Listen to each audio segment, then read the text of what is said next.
Tout le mois de décembre, vous allez me voir avec ce suite. Parce que là où on en est, là, c'est critique. Il s'agit de donner des indices aux gens quant aux cadeaux de Noël qu'ils vont prendre à la Didi. Sincèrement, ça peut pas être plus explicite. Hein. Vous aurez tout le mois de décembre mes vidéos avec ce suite. Parce que là, trop c'est trop.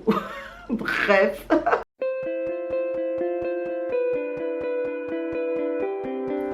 Hello, moi c'est Diane et Didi et cette vidéo c'est le bilan lecture du mois de novembre. Alors en novembre je pense que j'ai lu pas mal de livres, quand même j'en ai lu 5, plus que le mois dernier et le mois d'avant, donc génial. Et c'est des lectures qui m'ont apporté d'agréables surprises quand même, parce que je devais lire des classiques et j'avais peur en fait de me lancer, j'avais peur que ce soit un peu des flops, que ce soit un peu des livres à mi-teinte et tout ça, mais j'ai quand même eu des coups de cœur, donc honnêtement je suis plutôt contente de tout ce que j'ai lu en novembre, donc voilà. Sans plus tarder, let's go pour la présentation des 5 livres. Alors le premier livre dont j'ai envie de vous parler, c'est Ainsi parlait ma mère de Rachid Benzine. C'est un petit livre de 60 pages, 70 pages en fait, qui raconte une histoire hyper émouvante et très touchante. On va suivre un narrateur qui doit être âgé de la cinquantaine à peu près, qui est au chevet de sa maman qui est alitée. La maman, elle doit avoir 90 ans à peu près, elle est H24 au lit. Et c'est le fils en fait qui s'occupe d'elle, c'est le fils qui a lâché son appartement, qui est revenu revivre à la maison pour s'occuper de sa maman. Et comment vous dire en fait, pendant tout le temps il s'occupe d'elle, en fait il va nous retracer un peu son enfance dans l'appartement où il a grandi avec ses frères. Comment est-ce que sa maman, au décès de leur père, a su tout reprendre et a su gérer leur éducation à eux tous, parce qu'ils étaient 5 quand même. Et honnêtement, ce que moi j'ai trouvé très trop touchant en fait, c'est le petit rituel qu'il a avec sa mère en fait. Depuis qu'il était en âge de lire, sa mère, elle lui demandait de lui lire La peau de chagrin d'Honoré de Balzac, donc c'était un rituel entre eux. Et là, alité couchée, elle n'en démord pas, elle veut toujours qu'on lui lise La peau de chagrin. Et c'est un rituel auquel il se prête tout le temps.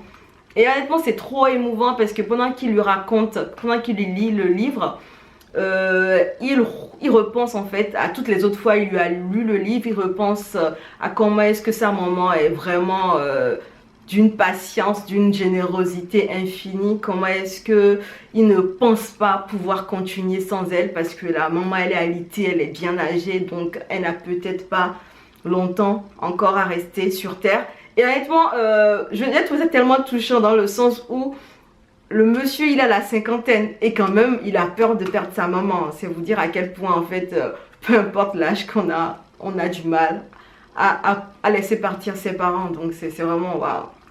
J'ai versé quelques larmes parce qu'honnêtement les mots étaient d'une timidité, d'une douceur. Waouh, vraiment je ne m'attendais pas à une lecture aussi bouleversante et j'ai vraiment kiffé lire ce livre parce que je retrouvais une complicité entre une mère et son fils. Je retrouvais en fait des moments tendres parce que du coup on a l'impression qu'il y a comme un suite des rôles, parce que la mère quand elle était plus jeune et que le dernier c'est le Benjamin qui s'occupe d'elle en fait, quand le Benjamin était tout petit c'était elle qui s'occupait de lui. Donc là, il y a comme un suite des rôles et la maman, c'est d'elle dont on doit s'occuper, c'est le Benjamin qui s'en occupe.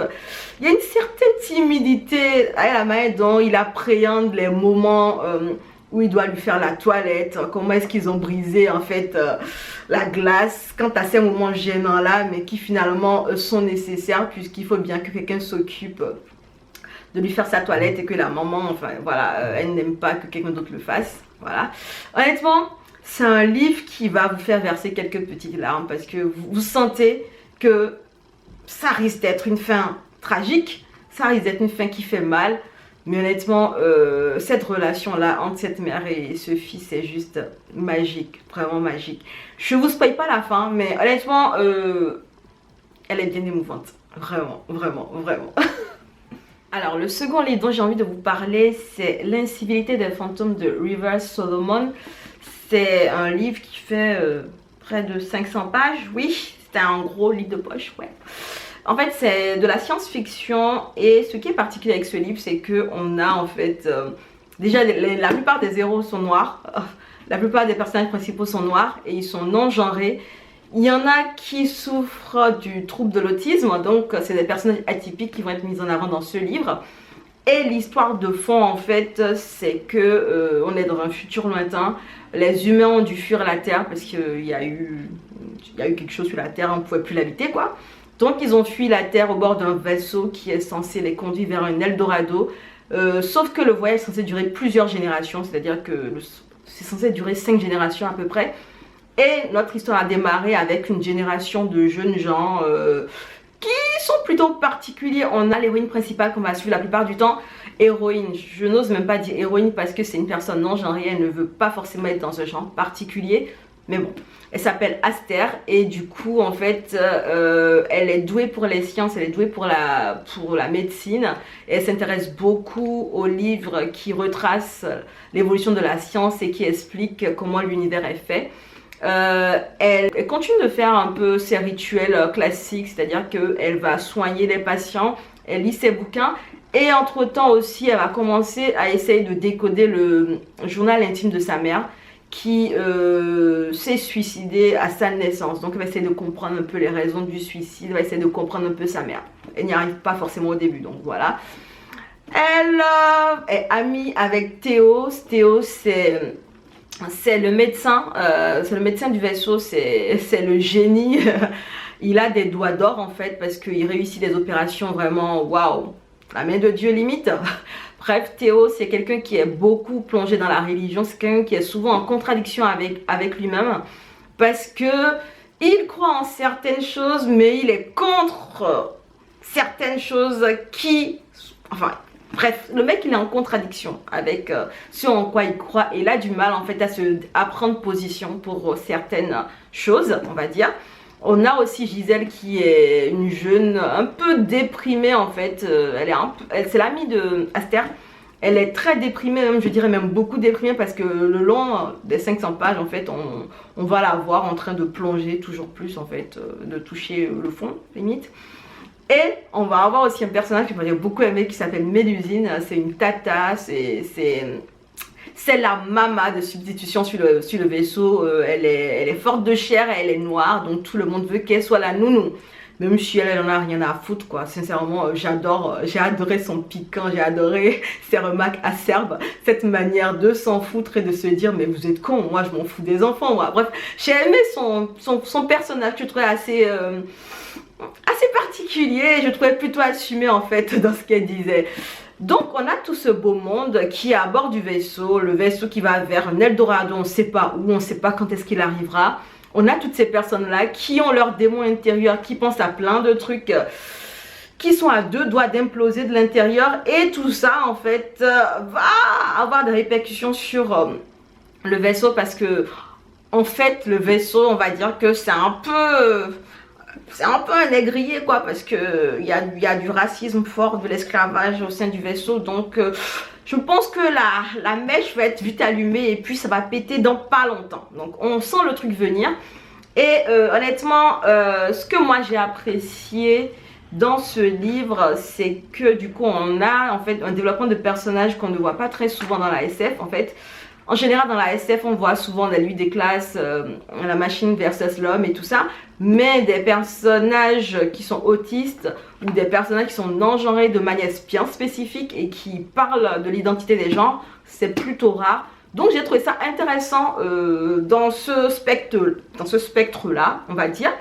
Par contre, je vais être honnête en vous disant que j'ai été un peu... Enfin, je me suis un peu beaucoup ennuyée en fait parce que je trouvais que... c'était long, c'était lent et c'était fatigant, voilà. En fait tout le long, la plupart des 500 pages, on est dans la tête de Aster. Et je sais pas, Aster elle est un peu chiante je trouve. Sincèrement elle est beaucoup chiante, elle fait des actions un peu chiantes, ça bouge pas beaucoup. Et du coup je me suis fait chier. Personnellement je pense que 200 pages de moins auraient tout aussi bien fait le job, personnellement. Et ça aurait rendu le truc beaucoup plus dynamique parce que la fin...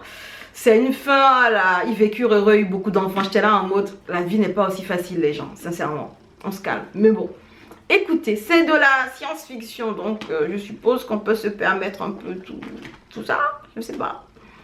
Voilà, je sais pas. Bref, c'est un roman qui est atypique, qui parle de choses dont on ne parle pas souvent en SF. et qui peut être intéressant si vous avez envie de découvrir en fait des personnes noires, non genrées, autistes ou qui sont vraiment atypiques hein, dans leur caractère, dans la manière de réfléchir. Ça peut être intéressant.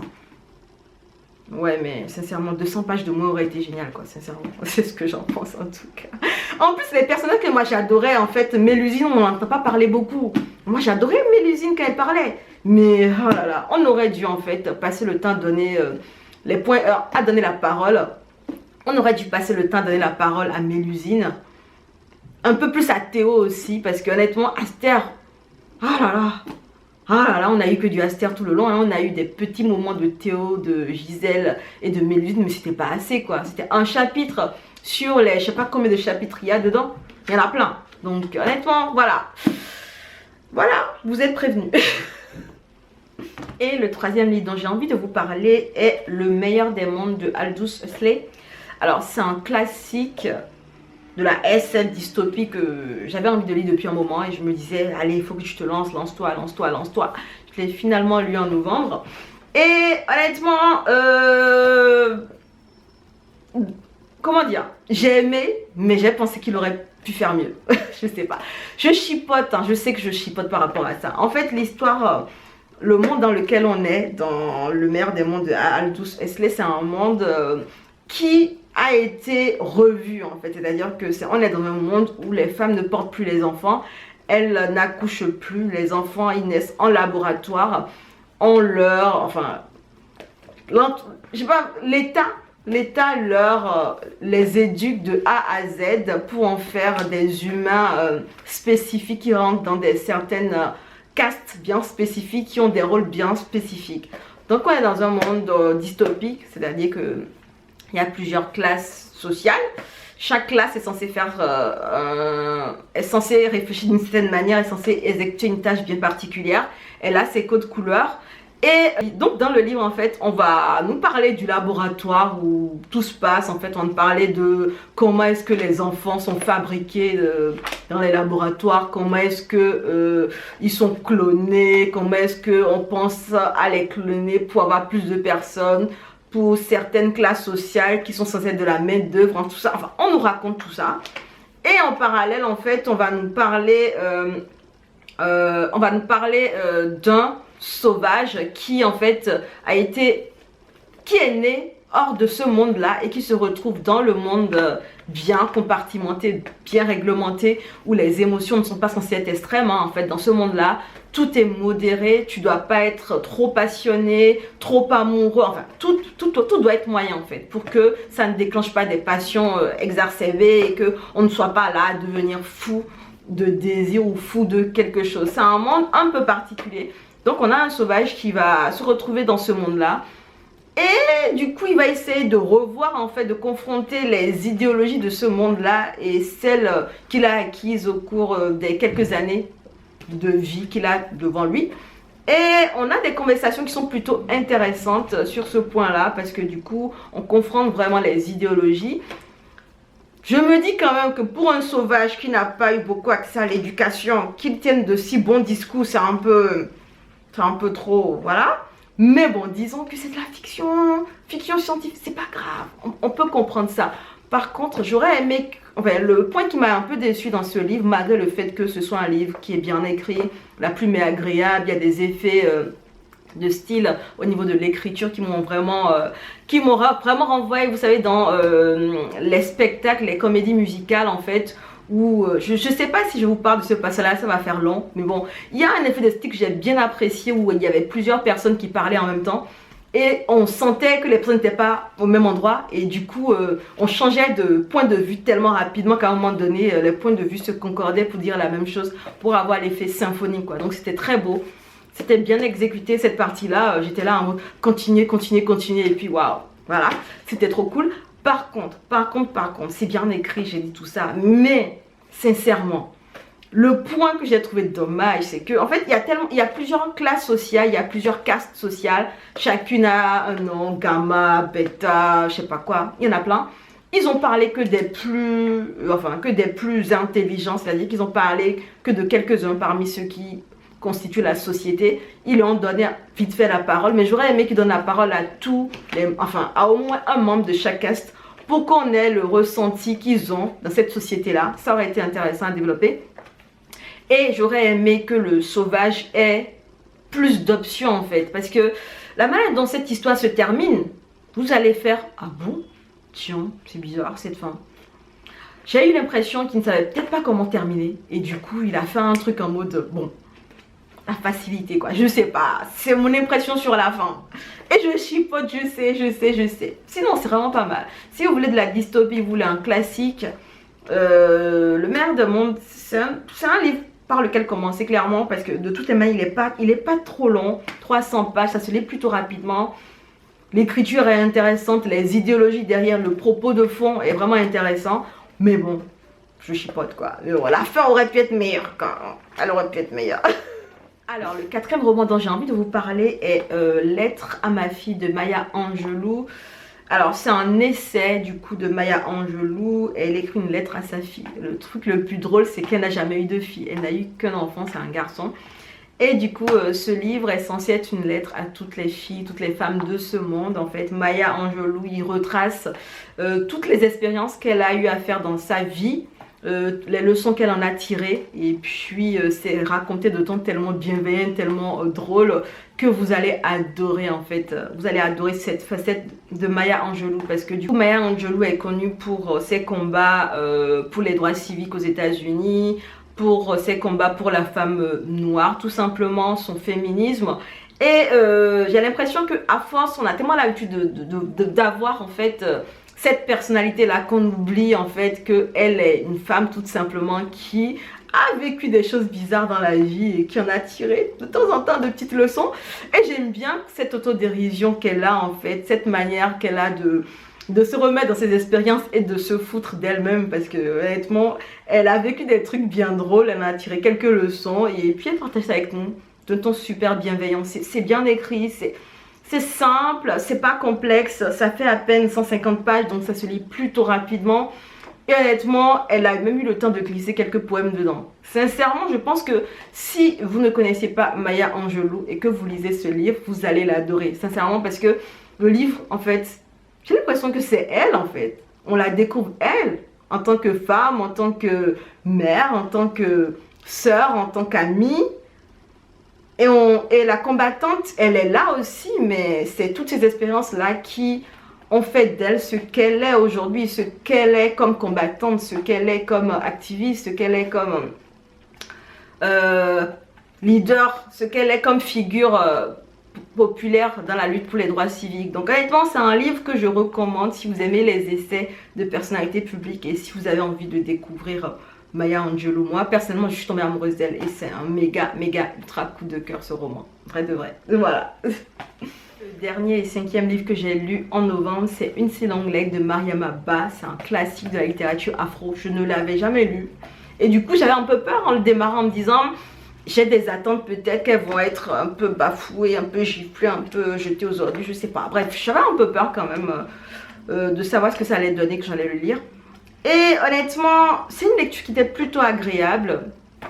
Il y a un point quand même dont je vais parler plus tard. Mais parlons déjà de l'histoire. On va suivre Ramatoulaye, une femme qui vient de perdre son mari. Elle est en plein veuvage et vu qu'elle est de confession musulmane, les rituels veulent qu'elle s'isole pendant une certaine période. Et cette période-là sera pour elle en fait plutôt une période où elle va ressasser un peu son passé, tout ce qui s'est passé jusqu'à ce décès-là, comment est-ce que les rituels ont avancé, comment est-ce que la société a avancé, comment est-ce que son histoire d'amour aussi a avancé dans le temps. Et elle écrit tout ça dans une très longue lettre qu'elle adresse à sa meilleure amie Aïssatou. Alors, commençons déjà par le commencement. Personnellement, j'ai aimé certaines réflexions et certains pics que lançait Ramatoulaye dans ce livre parce qu'elle taclait en fait les mentalités qui n'évoluaient peut-être pas forcément dans le bon sens. Elle taclait aussi la perte de l'artisanat africain, cette manière-là qu'on a d'instruire systématiquement les enfants en fait dans le système d'éducation européen. sans pour autant essayer de conserver, de faire cette passation-là de l'artisanat africain. Elle lance aussi des pics, vous savez, pour toutes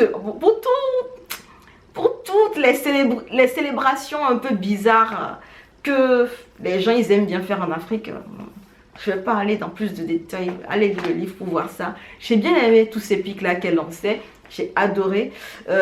J'ai eu l'impression quand même que c'était un peu écrit à l'ancienne, et c'est le cas de le dire. Je pense que le livre est de quelle année déjà? Je crois qu'il doit être des années 1980. Attendez, que je dise pas de bêtises. Il est de 1981, j'étais même pas née. Waouh, putain, il est vieux ce livre.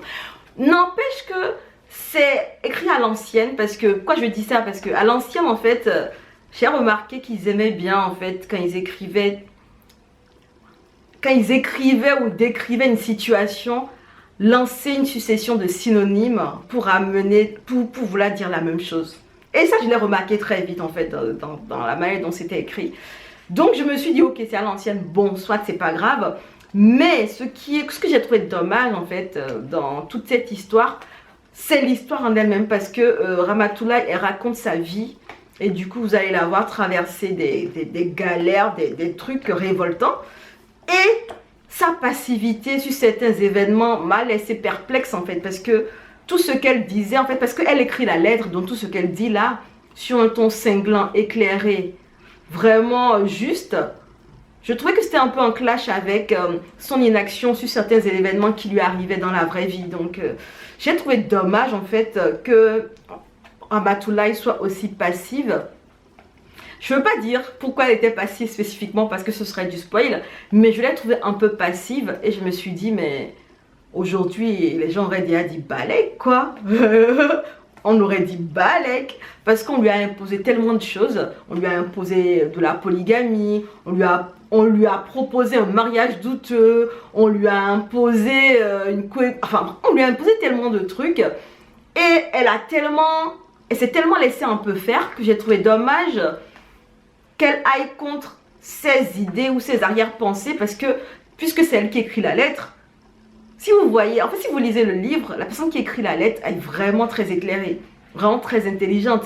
Et elle a l'air vraiment ouverte sur le monde et elle sait se faire ses propres opinions. Donc c'est dommage, en fait, que cette personne-là qu'on est dans la lettre soit en clash avec les actions de Ramatoulaye, qui finalement restaient un peu dans le temps, comme si elle restait, vous savez, dans les actions des personnes d'avant, en fait. Alors qu'elle avait une réflexion de maintenant, je sais pas, c'était un petit clash un peu bizarre, donc j'ai trouvé ça plutôt dommage. Mais sinon, c'était une lecture agréable quand même, ça allait, c'était pas trop décevant, c'était une lecture moyenne, c'est pas mal. Après, voilà, une Ramatoulaye combative aurait été... Ouais. Voilà. Alors, si je devais classer les livres que j'ai lus, par ordre de préférence, je dirais que, alors, celui-là, c'est le meilleur de ce mois. Ensuite, il y a celui-ci. Ensuite, il y a celui-ci. J'ai hésité. Ensuite, il y a Le meilleur des mondes. Et puis finalement, il y a L'incivilité des fantômes. Voilà un peu comment s'est passé mon mois de novembre. N'hésitez pas à me dire dans les commentaires ce que vous avez lu pendant le mois de novembre. Écoutez, ça peut me faire des idées pour plus tard. Je pense qu'on va finir avec cette vidéo. J'espère qu'elle n'est pas trop longue. Je vais essayer de couper au maximum parce que je parle beaucoup. Je sais pas. Il y a beaucoup de livres aussi à aborder, donc ça va. Bref, j'espère que la vidéo ne sera pas trop longue. On se dit à bientôt dans une prochaine vidéo. Et en attendant, prenez soin de vous. Allez, ciao.